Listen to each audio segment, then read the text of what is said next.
Okay, so different people can have the gift of prophecy, but you're to use it in proportion to the level of faith that you have. Okay? Now, faith is not a static thing. We are to grow in our faith, right? According to 2 Peter, that we are supposed to add to our faith. And we are supposed to keep growing. So, but we recognize that each of us have our kind of our areas where it gets scary for us. You know, I was talking last week about the situations where I was at work and felt like I should pray for somebody. And it was so hard for me to go and to ask that person, may I pray for you? Inside I was wrestling with the fear.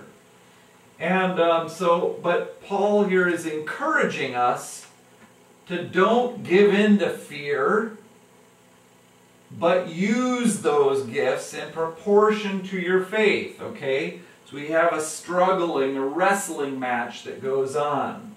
So here the first one is prophecy. Then he continues on. He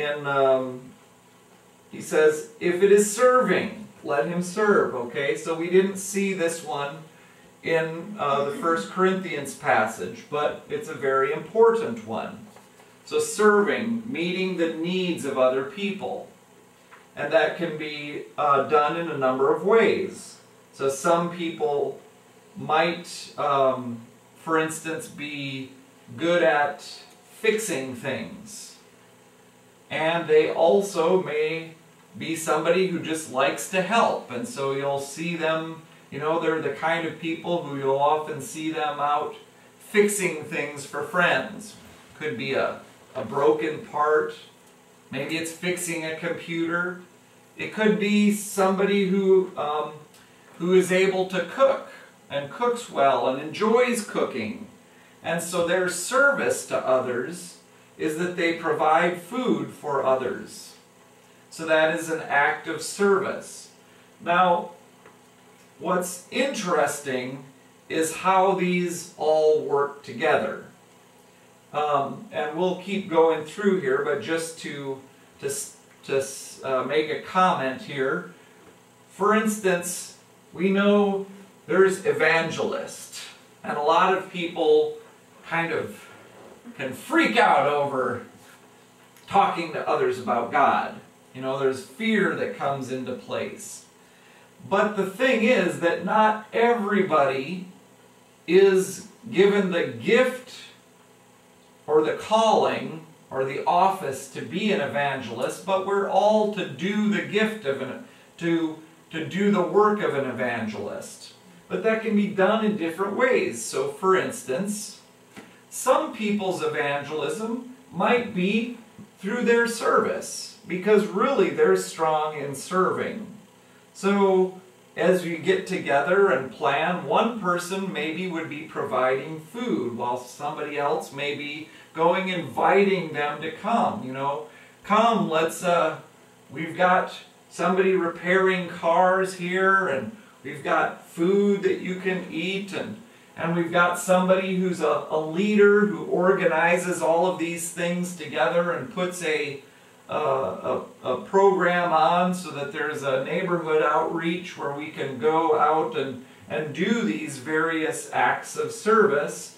And the evangelists are out there inviting and perhaps speaking, but then there's service, there's teaching, there's prophesying, there's encouraging that takes place too. All of that can be part of the evangelism, using different gifts for the same purpose. So teaching.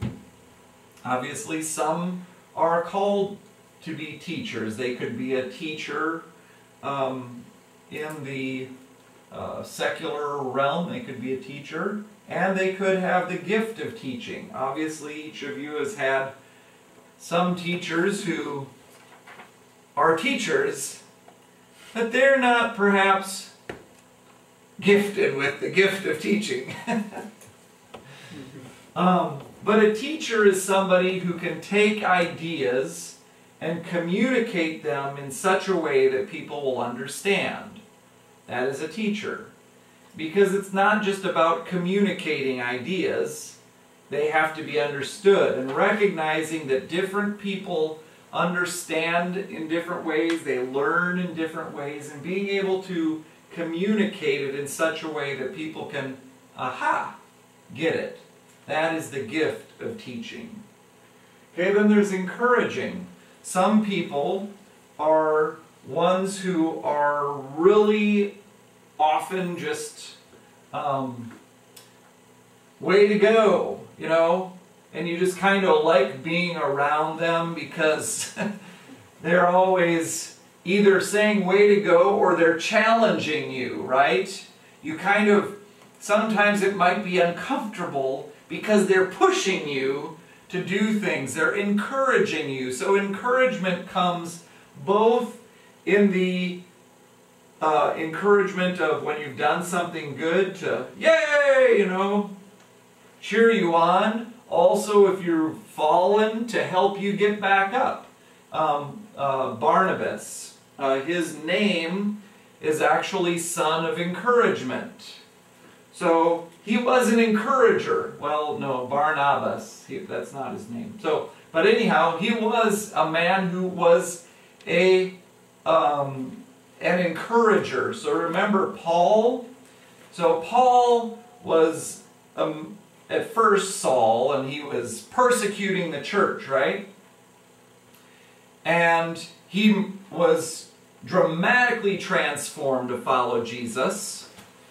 And then he was going and preaching, but the church was afraid of him because he was persecuted. He was killing them. So Barnabas went and got him. He was out in Tarsus, and so Barnabas went and got Paul and brought him back and introduced him to the leadership, to the elders in Jerusalem. That was his role. And then when John Mark, you know, he had bailed out of the first missionary trip, and Paul said, no, don't bring him along. He's, you know, he deserted. But Barnabas said no, and he went and grabbed him. And he took him and brought him alongside, so that later Paul said, John Mark, is of great use to me. So, but it took that ministry of encouragement of Barnabas, who went and took a guy who had messed up the first time, picked him up, started working with him, and kept him going. Okay, that's encouraging. Contributing to the needs of others. So this is the ministry of giving.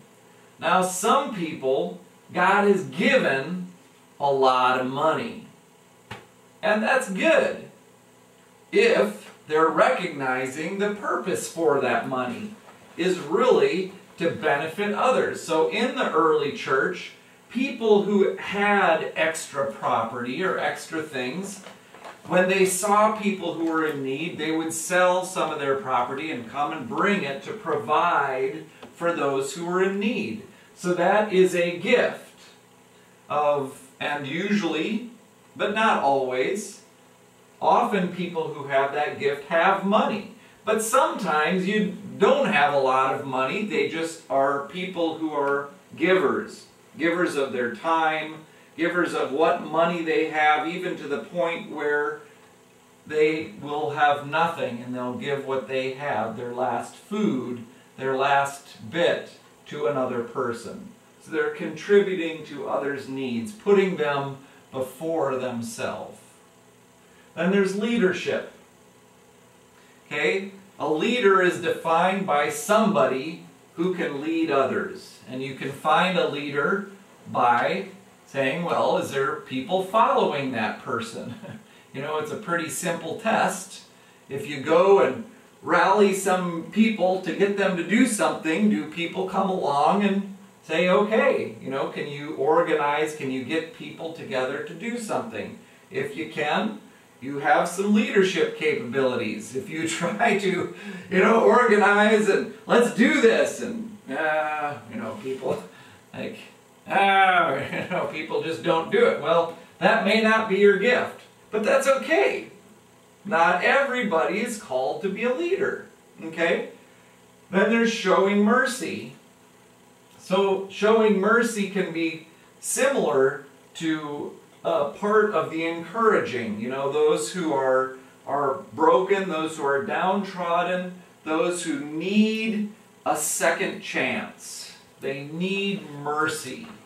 There are some, typically, a prophet, often, by nature, is going to be a bit very black and white. This is right, this is wrong. But people who show mercy are there bringing people along, okay? Yes, you sinned, but come. Like Jesus said, he showed mercy to the woman who was caught in adultery. He didn't stone her. He didn't even say that others should, but he said, who's without sin, cast the first stone. But he didn't just leave her in her sin. He said, go and sin no more. But he had mercy on her. He met her where she was at and brought her along, asked her to come and to follow him. Showing mercy. And then showing hospitality. So I skipped over these, so let's just go. If it is serving, let him serve. If it is teaching, let him teach. If it is encouraging, let him encourage. If it is contributing to the needs of others, let him give generously. If it is leadership, let him govern diligently. If it is showing mercy, let him do it cheerfully. Okay? Then he again goes into a passage on love, just like he does in 1 Corinthians. Kind of interesting, huh? So he's talking about pride. He's talking about, hey, this is for the body to work together. These are gifts. Now love. Love must be sincere. Okay? Not fake. Real. So we need to be doing these things, not like, putting on the fake smile, but instead really desiring to help other people for their benefit. It's about service and giving to others in the name of Jesus because he served us, giving out of what he gave to us. And he says, hate what is evil, cling to what is good, be devoted to one another in brotherly love, honor one another above yourselves. Never be lacking in zeal, but keep your spiritual fervor, serving the Lord. Okay, so keep going. Be joyful in hope, patient in affliction, faithful in prayer, share with God's people who are in need, and practice hospitality. So I put hospitality in there. It goes with the service.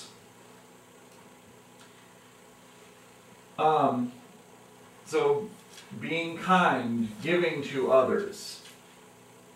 And then we have in Ephesians chapter 4 a list, and these are a little bit different. Okay, so these first ones, you'll notice that these are gifts, right? So prophecy is a gift. But now when we go to Ephesians chapter 4, we have a slightly different group here.